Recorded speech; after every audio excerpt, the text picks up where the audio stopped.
सत्य युग का वह काल था जब धर्म चारों चरणों पर अटल खड़ा था। सत्य, तप और कर्म की महिमा तीनों लोकों में गूंजती थी। आकाश में सूर्य की किरणें स्वर्णिम प्रकाश बिखेरती थीं और पृथ्वी पर ऋषि मुनियों के यज्ञों की सुगंध वायु में तैरती थी। परंतु इस पवित्र युग में भी अधर्म की छाया कभी कभी मंडराने लगती थी। असुरों की शक्ति अपने चरम पर थी और उनमें से एक था रंभ, एक ऐसा असुर जिसकी ख्याति स्वर्ग, पृथ्वी और पाताल में फैली थी। रंभ न केवल बलशाली था बल्कि उसकी बुद्धि और रणनीति भी उसे अन्य असुरों से अलग करती थी। उसकी पत्नी थी महिषी, जो केवल एक सुंदर रानी ही नहीं बल्कि युद्ध कला में निपुण एक वीरांगना भी थी। दोनों का प्रेम इतना गहरा था कि वे एक दूसरे के बिना जीवन की कल्पना भी नहीं कर सकते थे। परंतु नियति ने उनके लिए एक दुखद अंत लिखा था। रंभ का अंत हुआ। उसकी मृत्यु का समाचार जब महिषी तक पहुंचा तो उसका हृदय टूट गया। उसने अपने पति की चिता के समक्ष खड़े होकर प्रण लिया कि वह भी उसके बिना इस संसार में एक क्षण भी नहीं रहेगी। चिता की लपटें आकाश को छू रही थीं और उस अग्नि के बीच महिषी ने अपने शरीर की आहुति दे दी। उस जलती हुई चिता से केवल राख ही नहीं बल्कि दो शक्तिशाली अस्तित्वों का जन्म हुआ। एक था महिषासुर, जो महिषी के गर्भ से उत्पन्न हुआ, और दूसरा था रक्त बीज, जो स्वयं रंभ का पुनर्जन्म था। यह विचित्र घटना थी क्योंकि रंभ ने अपने पिछले जन्म में अग्निदेव की घोर तपस्या की थी। उस तप के प्रभाव से अग्निदेव ने उसे वरदान दिया था कि उसका अगला जन्म सामान्य नहीं होगा। इसीलिए वह रक्त बीज के रूप में पूर्ण जन्म लेकर लौटा, एक ऐसा असुर जो न केवल बलशाली था बल्कि अत्यंत चतुर और महत्वाकांक्षी भी था। रक्त बीज का स्वरूप भयावह था। उसकी आंखें अग्नि की तरह दहकती थीं और उसका शरीर इतना विशाल था कि वह एक पर्वत की तरह प्रतीत होता था। उसकी हंसी सुनकर पहाड़ कांपते थे और उसकी एक मुट्ठी में इतनी शक्ति थी कि वह विशाल वृक्षों को उखाड़ सकता था। परंतु रक्तबीज अपने बल से संतुष्ट नहीं था। उसका मन अमरता की ओर आकर्षित था। वह जानता था कि केवल अमरता ही उसे तीनों लोकों का निर्विवाद शासक बना सकती है। इसीलिए उसने जंगल का रास्ता चुना और ब्रह्मदेव को प्रसन्न करने के लिए तपस्या में लीन हो गया। जंगल की गहन नीरवता में केवल उसकी सांसों की गूंज सुनाई देती थी। न दिन का उसे भान था, न रात का। वह एकाग्रचित्त होकर तप करता रहा। सैकड़ों वर्ष बीत गए। सूर्य और चंद्रमा ने अनगिनत बार अपनी यात्रा पूरी की, पर ब्रह्मदेव प्रकट नहीं हुए। फिर भी रक्तबीज का संकल्प अटल रहा। उसने न भोजन किया, न जल ग्रहण किया। उसका शरीर केवल तप की अग्नि से जल रहा था। आखिरकार ब्रह्मदेव को रक्तबीज के सम्मुख प्रकट होना पड़ा। उनकी उपस्थिति से जंगल का प्रत्येक कण प्रकाशित हो उठा। ब्रह्मदेव ने रक्तबीज को उसके गहरे तप से जगाया और कहा, हे असुर, तुम्हारी तपस्या से मैं प्रसन्न हूं। जो चाहो वह वर मांग लो। रक्तबीज ने ब्रह्मदेव को प्रणाम किया और बिना किसी हिचक के कहा, हे सृष्टिकर्ता, मुझे अमरता का वरदान दे। उसकी यह मांग सुनकर ब्रह्मदेव सोच में पड़ गए। अमरता का वरदान देना सृष्टि के नियमों के विरुद्ध था। उन्होंने बहुत विचार किया और फिर कहा, हे रक्तबीज, अमरता का वरदान मैं तुम्हें नहीं दे सकता, परंतु मैं तुम्हें ऐसा वरदान दूंगा जो अमरता से कम नहीं होगा। तुम्हारे शरीर से निकलने वाली रक्त की प्रत्येक बूंद जब धरती को स्पर्श करेगी, उससे एक नया रक्तबीज उत्पन्न होगा और उन रक्तबीजों के रक्त से और भी रक्तबीज जन्म लेंगे। तुम्हारी संख्या की कोई सीमा नहीं होगी। रक्तबीज यह सुनकर प्रसन्न हो उठा। उसने ब्रह्मदेव को बारंबार प्रणाम किया। वरदान देने के बाद ब्रह्मदेव अंतर्धान हो गए। रक्तबीज की हंसी जंगल में गूंज उठी। वह ठहाके लगाता हुआ सीधे पाताल लोक की ओर चल पड़ा। उसका लक्ष्य था महिषी शासित क्षेत्र, क्योंकि पिछले जन्म में जब वह रंभ था तब महिषी असुरों ने उसका अंत किया था। अब वह बदला लेने के लिए तैयार था। पाताल लोक में पहुंचते ही रक्तबीज ने तांडव मचा दिया। उसने अकेले ही महिषी राजा और उनके प्रमुख योद्धाओं का संहार कर दिया। जो बचे वे भय से कांपते हुए रक्तबीज के सामने आत्मसमर्पण कर गए। इस तरह रक्तबीज पूरे पाताल लोक का शासक बन बैठा। उसका नाम सुनकर बड़े बड़े असुर भी थरथराने लगे। दिन यूं ही बीतते गए। रक्तबीज का शासन पाताल में अटल था, परंतु एक दिन उसे अपने भाई महिषासुर की याद आई। वह उसे ढूंढने के लिए पाताल के अन्य राज्यों की वहां उसे पता चला कि कई वर्ष पहले महिषासुर को एक 10 भुजाओं वाली विशालकाय देवी ने युद्ध में परास्त कर वीर गति प्रदान की थी। यह सुनकर रक्तबीज का क्रोध आग की तरह भड़क उठा। उसने प्रण लिया कि वह उस देवी को ढूंढकर अपने भाई की मृत्यु का बदला लेगा। वह पागलों की तरह जमीन से लेकर आकाश तक उस देवी को खोजने निकल पड़ा, जिसे लोग देवी दुर्गा के नाम से जानते थे। परंतु उसे कहीं भी देवी का पता नहीं चला। उसने असुरों से पूछा, पर कोई भी यह नहीं बता सका कि वह 10 भुजाओं वाली देवी कहां से आई थी। रक्तबीज गहरे चिंतन में डूब गया।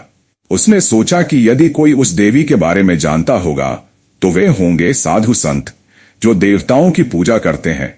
उसने अपने असुर सैनिकों को आदेश दिया कि वे साधुओं के पास जाएं और उस देवी का पता लगाएं। असुर सैनिकों ने साधुओं पर क्रूर अत्याचार किए, पर किसी के पास भी जवाब नहीं था। रक्तबीज की यह खोज यूं ही चलती रही। इसी बीच पाताल लोक के एक अन्य क्षेत्र में 2 असुर भाई शुंभ और निशुंभ ब्रह्मदेव की तपस्या में लीन थे। ये दोनों भाई महर्षि कश्यप और दनु के पुत्र थे। उनकी तपस्या भी रक्तबीज की तरह गहन थी। वर्षों तक वे एक शांत वन में बैठे रहे, बिना हिले डुले। उनकी तपस्या से प्रसन्न होकर ब्रह्मदेव उनके सामने प्रकट हुए और बोले, तुम दोनों की तपस्या से मैं संतुष्ट हूं, जो चाहो मांग लो। शुंभ और निशुंभ ने भी रक्तबीज की तरह अमरता का वरदान मांगा, पर ब्रह्मदेव ने इसे अस्वीकार कर दिया। दोनों भाई स्त्रियों के प्रति अत्यंत आकर्षित थे और उन्हें केवल भोग की वस्तु मानते थे। इसीलिए ब्रह्मदेव ने उन्हें एक ऐसा वरदान दिया जो उनके लिए अभिशाप बनने वाला था। उन्होंने कहा, तुम्हारा वध केवल एक परम शक्तिशाली स्त्री के हाथों होगा। शुंभ और निशुंभ यह सुनकर प्रसन्न हो गए, क्योंकि उन्हें विश्वास था कि कोई स्त्री उनसे अधिक शक्तिशाली हो ही नहीं सकती। वरदान प्राप्त कर शुंभ और निशुंभ पाताल लोक लौटे। वहां उन्हें पता चला कि उनके बड़े भाई नमुची को इंद्रदेव ने अपने निजी मतभेद के कारण मार डाला था। यह सुनकर दोनों भाइयों का क्रोध सीमा लांघ गया। उन्होंने स्वर्ग लोक पर आक्रमण करने का निश्चय किया। अपनी विशाल असुर सेना के साथ वे स्वर्ग की ओर बढ़े। उस समय स्वर्ग में इंद्रदेव और अन्य देवता नृत्य और संगीत का आनंद ले रहे थे। अचानक असुरों की सेना स्वर्ग में प्रवेश कर गई। उनकी संख्या और शक्ति देखकर देवता आश्चर्य में पड़ गए। फिर भी वे युद्ध के लिए तैयार हो गए। युद्ध शुरू होने से पहले ही निशुंभ ने अपना आपा खो दिया और अकेले ही इंद्रदेव पर टूट पड़ा। दोनों के बीच घमासान युद्ध हुआ। निशुंभ और इंद्रदेव एक दूसरे को बराबरी की टक्कर दे रहे थे।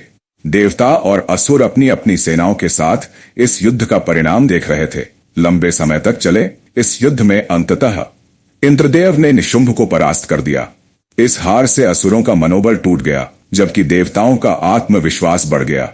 इसके बाद युद्ध का बिगुल बजा और देवता असुरों का भीषण युद्ध शुरू हो गया। देवताओं ने अपनी शक्तियों का खुलकर प्रयोग किया। अग्निदेव, वरुणदेव और वायुदेव ने अपने अस्त्र शस्त्रों से असुर सेना को तहस नहस कर दिया। शुंभ और निशुंभ ने भी अपने वरदानी शक्तियों का उपयोग किया, पर देवताओं पर इसका कोई खास प्रभाव नहीं पड़ा। देवता असुरों का उपहास करते हुए युद्ध लड़ रहे थे। असुर सेना पूरी तरह हार की कगार पर थी। तभी एक जोरदार ठहाका गूंजा। यह ठहाका इतना भयानक था कि स्वर्ग का इंद्रासन कांप उठा। सभी देवता स्तब्ध हो गए। यह था रक्तबीज का आगमन। रक्तबीज ठहाके लगाता हुआ हारी हुई असुर सेना के बीच से निकलकर सामने आया। उसकी उपस्थिति ने असुरों में नई ऊर्जा का संचार किया। इंद्रदेव और अन्य देवता उसे देखकर कांप उठे।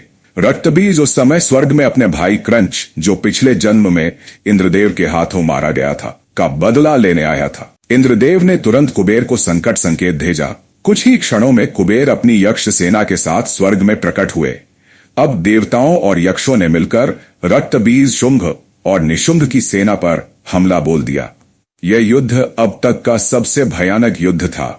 रक्तबीज अकेले ही यक्ष सेना का विनाश कर रहा था। उसकी तलवार की एक चोट से सैकड़ों यक्ष मृत्यु को प्राप्त हो रहे थे। शुंभ और निशुंभ भी देवताओं को कड़ी टक्कर दे रहे थे, परंतु रक्तबीज की शक्ति अभूतपूर्व थी। कुछ ही समय में यक्ष सेना पूरी तरह समाप्त हो गई। अब असुरों का पलड़ा भारी था। रक्तबीज, शुंभ और निशुंभ ने मिलकर देवताओं पर ऐसा प्रहार किया कि इंद्रदेव, कुबेर और अन्य देवता स्वर्ग छोड़कर भाग गए। इस तरह शुंभ और निशुंभ ने रक्तबीज की सहायता से स्वर्ग पर कब्जा कर लिया। रक्तबीज की शक्ति से प्रभावित होकर शुंभ और निशुंभ ने उसे अपनी सेना का सेनापति बनाने का प्रस्ताव रखा। उन्होंने वादा किया कि वे हर कार्य में उसका बराबरी से सहयोग करेंगे। रक्तबीज ने यह प्रस्ताव स्वीकार कर लिया। इसके बाद शुंभ और निशुंभ ने अपने दो शक्तिशाली असुरों चंड और मुंड को देवताओं की खोज में भेजा। देवता उस समय पूरे ब्रह्मांड की नजरों से छिपते हुए पृथ्वी पर कैलाश पर्वत पर पहुंचे। वहां वे महादेव के सामने त्राहिमाम की गुहार लगाने लगे, परंतु महादेव उस समय गहरे ध्यान में लीन थे। देवताओं की पुकार सुनकर देवी पार्वती अपनी गुफा से बाहर आईं। उन्होंने देवताओं से उनके दुख का कारण पूछा। देवताओं ने उन्हें सारी बात बताई। रक्तबीज की अजेय शक्ति, शुंभ निशुंभ की स्वर्ग पर विजय और उनकी अपनी हार। तभी चंड और मुंड, जो देवताओं की खोज में कैलाश पहुंचे थे, चुपके से उनकी बातें सुनने लगे। उनका ध्यान देवी पार्वती पर गया। उन्होंने ऐसी सुंदर स्त्री पहले कभी नहीं देखी थी। उनकी आंखें फटी की फटी रह गईं। वे तुरंत कैलाश से भागे और स्वर्ग में शुंभ निशुंभ के पास पहुंचे। उन्होंने देवी पार्वती की सुंदरता का ऐसा वर्णन किया कि दोनों भाई उनके प्रेम में पड़ गए। उन्होंने चंड और मुंड को आदेश दिया कि वे देवी पार्वती के पास जाएं और उन्हें विवाह का प्रस्ताव दें। साथ ही यदि वे प्रस्ताव ठुकराएं तो उन्हें बलपूर्वक स्वर्ग लाया जाए। शुंभ और निशुंभ ने चंड और मुंड को 1,00,000 असुर सैनिकों की सेना के साथ कैलाश भेजा। उस समय देवी पार्वती देवताओं को युद्ध की रणनीति समझा रही थीं। अचानक असुर सेना कैलाश पर आ धमकी। उन्होंने शिव गणों को परास्त कर महादेव के पवित्र स्थल में प्रवेश किया। यह देखकर देवता क्रोधित हो उठे, पर देवी पार्वती ने उन्हें शांत किया।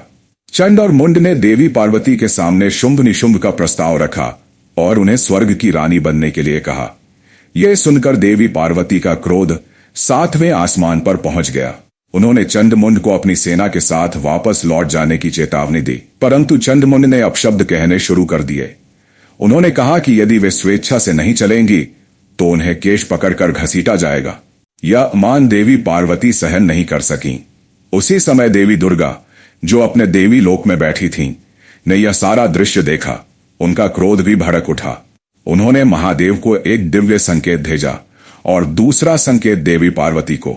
इस संकेत के माध्यम से देवी दुर्गा ने देवी पार्वती के एक अंश को महादेव के गले में प्रवेश कराया, जहां वह महादेव के विष से भर उठा। फिर वह विषयुक्त अंश वापस देवी पार्वती में समाहित हो गया। यह घटना इतनी सूक्ष्म थी कि इसे केवल देवी दुर्गा, देवी पार्वती और महादेव ही समझ सके। देवी पार्वती के शरीर का रंग नीला पड़ने लगा। उनका स्वरूप बदलने लगा। उनका कद पर्वतों की तरह विशाल हो गया और उनकी आंखें अग्नि की तरह दहकने लगीं। यह था देवी काली का अवतार। उनकी गर्जना से कैलाश कांप उठा। चंडमुंड और उनकी सेना थरथराने लगी। देवी काली ने अपने दोनों हाथों में दिव्य तलवारें प्रकट की और असुर सेना पर टूट पड़ी। उनकी तलवारों से असुरों का रक्त बहने लगा। पूरे कैलाश क्षेत्र में उनकी गर्जना और पैरों की थाप से भूकंप सा माहौल बन गया। चंड और मुंड गिड़गिड़ाने लगे, पर देवी काली का क्रोध अटल था। उन्होंने एक ही वार में चंड और मुंड का सिर धड़ से अलग कर दिया। कुछ बचे खुचे असुर भयभीत होकर स्वर्ग भागे और शुंभ निशुंभ को सारी बात बताई। यह सुनकर दोनों भाई आश्चर्य में पड़ गए। उन्हें ब्रह्मदेव का वरदान याद आया, जिसमें कहा गया था कि उनका वध केवल एक परम शक्तिशाली स्त्री के हाथों होगा। देवी पार्वती के काली रूप की बात सुनकर वे समझ गए कि यह वही स्त्री हो सकती है। उन्होंने स्वयं कैलाश जाने का विचार त्याग दिया और अपने सेनापति रक्तबीज को बुलाया। उन्होंने रक्तबीज को देवी काली को काबू में कर स्वर्ग लाने का आदेश दिया। रक्तबीज को जब देवी काली के भयंकर रूप का वर्णन सुनाया गया तो उसे संदेह हुआ। उसने सोचा कि शायद यही वह देवी है जिसने महिषासुर का वध किया था। उसने शुंभ निशुंभ का प्रस्ताव स्वीकार किया और कैलाश की ओर निकल पड़ा। उस समय कैलाश में देवी काली शांत होकर वापस देवी पार्वती का रूप ले रही थीं। तभी रक्तबीज का आगमन हुआ। उसकी हंसी से कैलाश गूंज उठा। देवता भय से कांपने लगे। रक्तबीज ने देवी पार्वती को देखा और समझ गया कि यही वह देवी है जिसकी वह वर्षों से खोज कर रहा था। देवी पार्वती का खून खौल उठा। उन्होंने पुनः काली का रूप धारण किया। उनका स्वरूप इतना भयानक था कि रक्तबीज भी एक क्षण के लिए ठिठक गया, परंतु वह भी महिषासुर के बदले की आग में जल रहा था। उसने अपनी विस्फोटक अग्नि से देवी काली पर प्रहार किया, पर इसका कोई प्रभाव नहीं हुआ। उल्टा देवी काली और भी क्रोधित हो उठी। उन्होंने अपने नाखूनों से रक्तबीज का चेहरा नोच लिया। रक्तबीज के रक्त की बूंदें धरती पर गिरीं और प्रत्येक बूंद से नया रक्तबीज उत्पन्न होने लगा। यह देखकर देवता आश्चर्यचकित हो गए। देवी काली ने अपनी तलवारों से रक्त बीजों पर प्रहार शुरू किया, पर जितने रक्त बीज अधिक उत्पन्न हो जाते, उन्होंने अपनी 2 और भुजाएं प्रकट की और 4 भुजाओं से रक्त बीजों का संहार करने लगी। युद्ध लंबा खिंचता गया। लाखों रक्त बीज उत्पन्न हो चुके थे। इंद्रदेव और अन्य देवताओं ने देवी काली की सहायता करने का प्रयास किया, पर काली ने उन्हें युद्ध में हस्तक्षेप न करने की चेतावनी दी।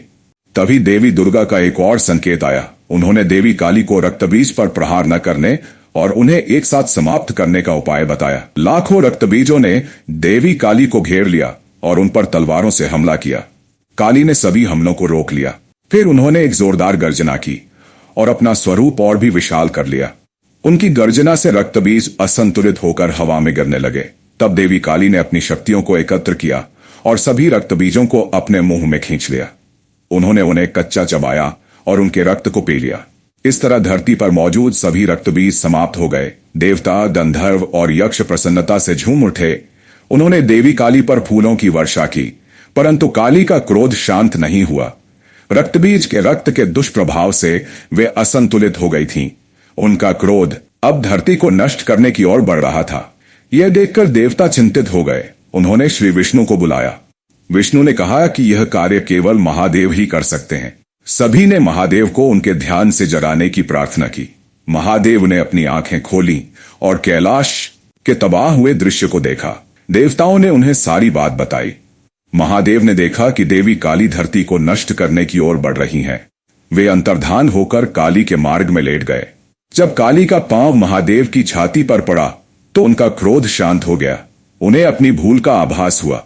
वे सामान्य आकार में आकर देवी पार्वती का रूप लेने लगीं और मूर्छित हो गईं। महादेव ने उन्हें थाम लिया और चेतना में लाए, परंतु काली अवतार के कारण देवी पार्वती का रंग काला पड़ गया था। इससे वे दुखी थीं। महादेव ने उन्हें ब्रह्मदेव की तपस्या करने की सलाह दी। पार्वती ने एक पर्वत पर तप किया। ब्रह्मदेव प्रकट हुए और पार्वती के शरीर से काली अवतार की ऊर्जा को अलग कर दिया। इससे पार्वती का रंग वापस सामान्य हो गया। वह ऊर्जा एक खूबसूरत वीरांगना देवी कौशिकी के रूप में प्रकट हुई। ब्रह्मदेव ने कौशिकी को शुंभ निशुंभ के वध के लिए तैयार रहने को कहा। इस तरह रक्त बीज का अंत हुआ और देवी शक्ति की महिमा तीनों लोकों में गूंज उठी।